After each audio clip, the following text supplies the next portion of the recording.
একটি শিক্ষণীয় গল্প। তো ভিডিওটা সবাই শেষ পর্যন্ত দেখবেন। হঠাৎ খেয়াল করলাম আজ রাত 12টায় আমার এমবির ম্যাচ শেষ হয়ে যাবে।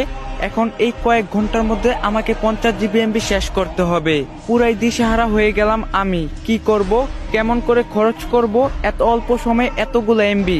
কিছু কি ডাউনলোড করব, নাকি ভিডিও দেখব, নাকি নিউজ ফিডটা ঘুরে শেষ করব সব? আবার ভাবছি কিছু এমবি পোস্ট করে না হয় শেষ করি, না হয় কোনো ভিডিও ডাউনলোড করি।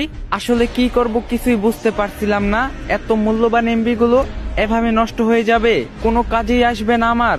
ঠিক তখনই কেন জানি আমার মনে হলো, হায় আল্লাহ, যদি আমি জানতে পারি যে আজ রাত 12টায় আমি মারা যাব, আমার হাতে তো আর মাত্র কয়েক ঘন্টা সময় আছে, তখন তাহলে আমি কি করব?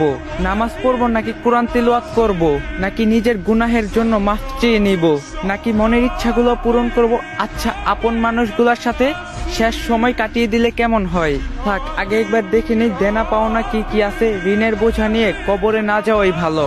ও আল্লাহ, বলে দাও আসলে কি করব এই অল্প সময়ের মধ্যে? আসলে কি করা উচিত?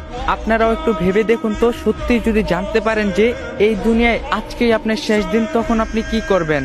কি করে আপনার মহামূল্যবান সময়টাকে নিজের রবের সন্তুষ্টির পথে বানাবেন?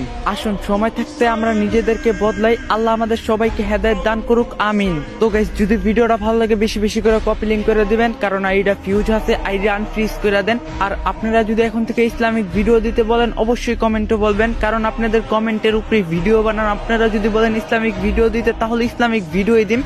তো আর কথা বাড়াইলাম না, ভিডিওটা বেশি বেশি করে কপি লিংক করে দেন। তো আজকের ভিডিও এই পর্যন্তই ছিল। সবাই ভালো থাকবেন, সুস্থ থাকবেন। আল্লাহ হাফেজ।